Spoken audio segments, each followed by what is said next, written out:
İslam'ın kışı ve beklenen baharı, Doğu Türkistan. Doğu Türkistan, batı ile doğuyu, kuzey ile güneyi birbirine bağlayan çok önemli bir kavşak noktasıdır. Başkenti Urumçi olan ülkenin nüfusu son sayımlara göre 16.052.648 kişidir. Doğu Türkistan'daki Müslüman Uygurların nüfusu 7.589.468 olup bölgenin toplam nüfusunun %47'sini oluşturmaktadır. Bölgedeki ikinci büyük çoğunluk toplam nüfusun %37'sini teşkil eden Han Çinlileridir ve nüfusu 6.036.700'dür.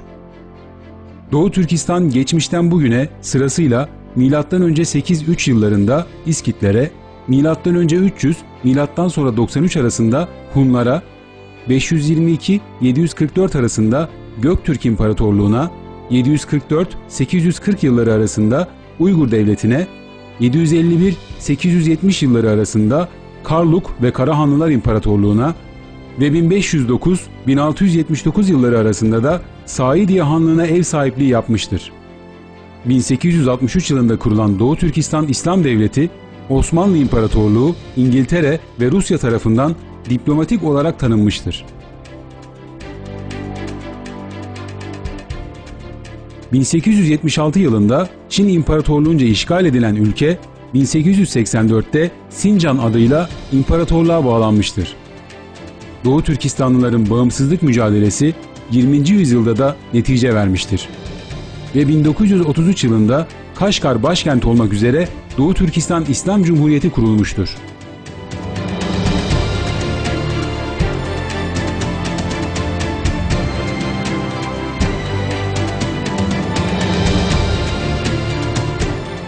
Ama bu devletin ömrü çok uzun olmamıştır. Yıllardır komünist hegemonya siyaseti nedeniyle araları açık olan Sovyet Rusyası ve Mao yönetimindeki Çin bu devletin varlığına son verdi. 1949 yılında ise bugüne kadar sürecek olan zulmün ilk temelleri atıldı. Çin, Sovyet Rusyası'nın askeri desteğiyle Doğu Türkistan bölgesini topraklarına ilhak etti. O günden bu yana Doğu Türkistan halkı Komünist Çin Cumhuriyeti'nin asimilasyon ve baskı politikaları altında ezilmektedir.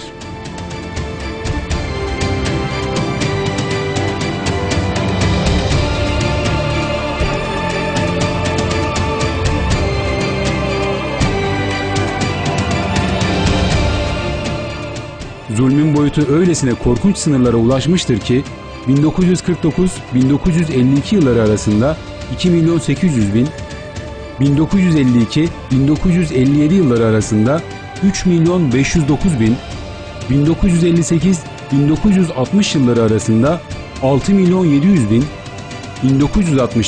1961-1965 yılları arasında da 13.300.000 kişi ya Çin devleti tarafından katledilmiş ya da bir benzerine Stalin Rusyası'nda rastladığımız kıtlık sonucunda hayatlarını kaybetmiştir.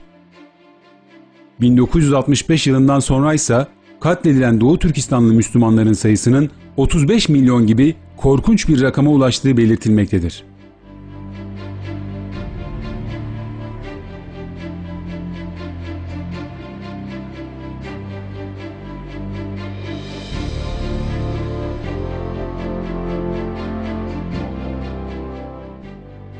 Doğu Türkistan bölgesinde yaşanan insan hakları ihlalleri, dünya kamuoyunun yakından takip ettiği birçok insan hakları örgütü tarafından yakından takip edilmektedir.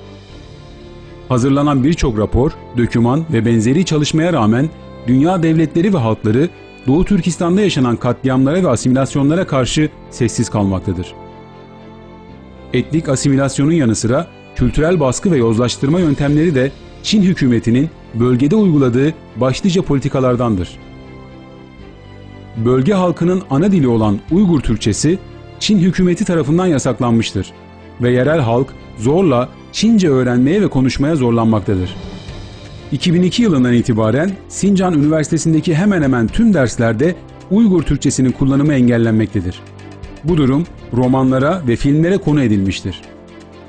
Dönemin ABD Büyükelçilerinden Godfrey Lyson yazdığı Göç isimli romanda Çin hükümeti tarafından asimilasyona yahut göçe zorlanan yerel halkın batıya doğru 750.000 kişiyle başladıkları göçü ancak 800 civarında insanla tamamladıklarından bahsetmektedir.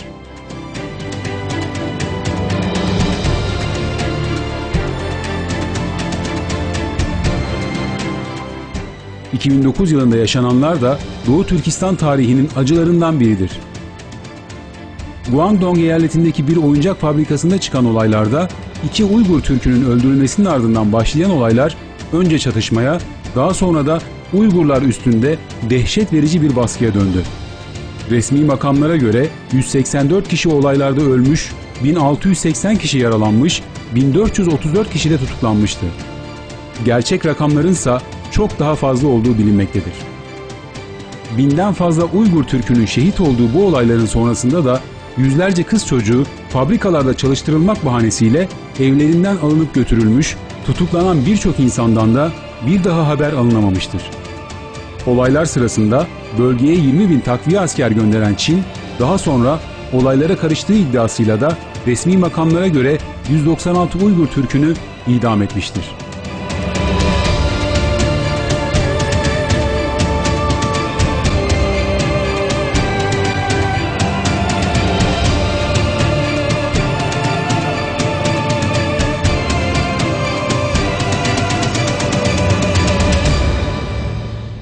Uygur Türkleri bugün başta Türkiye ve Avrupa ülkeleri olmak üzere birçok yerde kendi diasporalarını oluşturup Komünist Çin hükümetinin baskı politikalarını dünya kamuoyuna duyurmaya çalışmaktadırlar. Çin hükümeti ise elindeki tüm ekonomik ve politik nüfuz imkanlarını kullanarak sürgündeki Uygur Türklerini geri dönmeye zorlamaktadır. Çin'in talepte bulunduğu birçok ülke de maalesef iade taleplerini geri çevirmemiş, mültecileri iade etmiştir. İade edilenlerin %90'ı ülkeye giriş yapar yapmaz kısa sürede yargılanıp idam edilmiştir.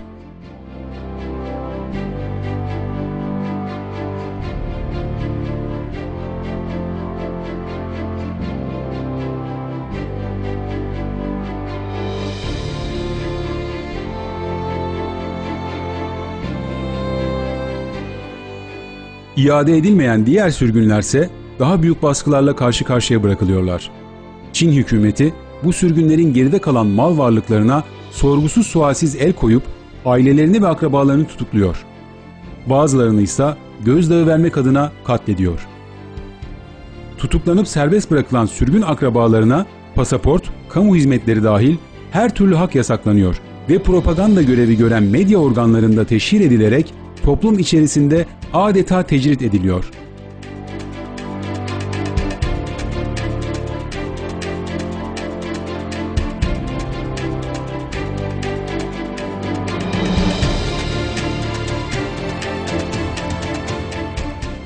Özellikle son dönemlerde Doğu Türkistan'da yeni bir tehlike daha baş göstermiş durumda.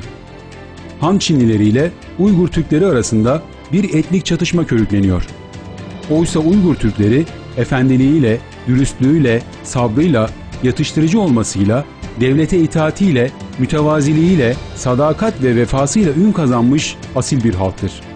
Bu güzel insanlar İslam ahlakının gereği olan affedicilik, barışseverlik, sevecenlik, farklı düşüncelere ve inançlara saygı göstermek, insanları ırklarına göre değil, ahlaklarına göre değerlendirmek gibi güzel hasletlere sahiptir. Dolayısıyla bölgede yaşayan diğer halklarla, özellikle de Han Çinlileriyle hiçbir zaman etnik kökene dayalı bir çatışmaları olmamıştır. Bundan sonra da olmayacaktır.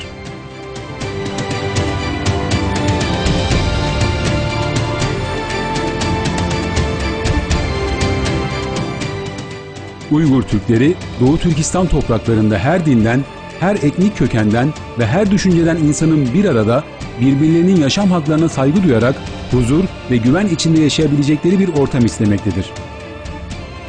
Bunun sağlanabilmesi için izlenmesi gereken önemli yollardan bazıları şunlardır. 1. Uygur Türklerinin barıştan ve huzurdan yana olduğu açıktır. Ancak bölgede sükunetin sağlanabilmesi, Uygurlu kardeşlerimizin güvenliğinin garanti edilmesiyle mümkündür. Bu hususta uluslararası camiaya önemli sorumluluklar düşmektedir. Birleşmiş Milletler başta olmak üzere çeşitli kuruluşların Çin yönetimi üzerinde oluşturacakları demokratik baskı, Çin hükümetinin Uygurlu kardeşlerimizin sorunlarına ve haklı taleplerine karşı daha barışçıl, insan haklarına saygılı özenli bir yol izlemesini sağlayacaktır. 2. Çin'in ulusal ve ekonomik menfaatlerini koruma duygusu içinde olması doğaldır. Ancak baskıyla, zorla ve tahakkümle bu sağlanmaz. Çin'i müreffeh kılacak, ekonomik ve sosyal kalkınmasını sağlamlaştıracak olan yol, insan haklarına saygılı, demokrat, sevecen, fikir ve inanç özgürlüğünü koruyan bir anlayış içinde olmasıdır. 3. İslam barış dinidir. İslam'da her türlü şiddet haramdır. Allah Kur'an'da Müslümanlara affedici olmayı emretmiştir. Kur'an'a ve Peygamberimiz sallallahu aleyhi ve selleme tabi olan her Müslüman, barışsever, sevgi dolu, şefkatli, merhametli, sabırlı, itidalli olmakla yükümlüdür. Kur'an ahlakı, Müslümanları öfkelerini tutup yenmekle, kötülüğe karşı iyilikle cevap vermekle, her zaman güzel sözlü ve tavırlı olmakla, en kötü koşullarda dahi bağışlamakla, kendi aleyhinde olsa bile adaletli davranmakla yükümlü kılmıştır. Eğer Çin hükümeti bölgede huzur olsun istiyorsa, İslam ahlakının anlatılmasını ve öğretilmesini teşvik etmelidir. 4. Uygurlu kardeşlerimizin insani koşullara sahip olma, dinlerini özgürce yaşama, ibadetlerini diledikleri gibi yerine getirebilme, kültürlerini koruma, varlık haklarını devam ettirme taleplerinin hepsi haklı ve insani taleplerdir. Bu talepleri gerçekleştirmenin en etkili yoluysa Uygur halkının büyük bir kültürel atılım yapması, anti-Darwinist, anti-materyalist eğitimle kendilerini çok iyi yetiştirmeleri, ekonomik güçlerini arttırmaları, manen ve madden çok güçlenmeleridir. Uygur Türk halkı geniş Çin coğrafyasında Müslümanların ve İslam dininin en önemli temsilcisi olduklarını unutmamalıdır. Efendilikleriyle, asillilikleriyle, tevazularıyla, dengeli ve itidalli olmalarıyla Çin halkına örnek olmalıdırlar. Kültürel yönden kendini çok iyi yetiştirmiş, maddi olarak güçlenmiş bir Uygur halkının hem kendi haklarını koruma imkanlarının hem de İslam ahlakını anlatma ve yayma imkanlarının çok geniş olacağı açıktır. Ancak tüm bunların ötesinde Doğu Türkistan'daki acılar ayrılmış İslam ülkeleri için ibretlik bir örnek teşkil etmektedir. Müslüman coğrafyalarda yıllardır süren bu baskı ve zulüm birlik duygusunun eksikliğinden kaynaklanmaktadır. İslam alemi tüm fikir ayrılıklarını bir kenara bırakıp bir olsa, ortak hareket etse hiç tartışmasız hem etkili bir güç olacak hem de mazlumların korunmasını sağlayabilecektir. Dağınıklıksa hem mazlumları savunmasız bırakmakta hem de İslam aleminin tüm sorunlarının bu coğrafyaya yabancı olan güçler tarafından çözülmesini mecburi kılmaktadır. Kur'an'a tam uyan bir İslam dünyasının böyle bir duruma düşmeyeceği açıktır. Üstelik Kur'an'a gereği gibi uymak sadece İslam dünyasına değil tüm dünyaya barış getirecektir. Allah Müslümanlara Kur'an'da ayrılığı değil bir olmayı, barış ve sevgi içerisinde yaşamayı öğütlemektedir. Kovulmuş şeytandan Allah'a sığınırım. Ey iman edenler! Hepiniz topluca barış ve güvenliğe, silme ve İslam'a girin ve şeytanın adımlarını izlemeyin. Çünkü o size apaçık bir düşmandır. İslam dünyasında kültürel, geleneksel birçok anlayış ve uygulama farkı vardır ve olacaktır. İslam'ın uygulanma biçimi açısından bu durum zenginleştiricidir. Ancak bu farklılıklar bir Müslüman toplumunun bir başka Müslüman toplumuna yabancılaşmasını ve cephe almasını haklı çıkartmaz. Düşmanlık, ahir zaman alametlerinin belirdiği bu günlerde İslam ümmetini sadece bölecek, parçalayacak ve canını yakacak olan en büyük hiledir. Bu hileye karşı Kur'an'ın üstün ahlakının hakim olduğu bir birlik, İslam coğrafyasının tek ve değişilmez kurtuluş umududur.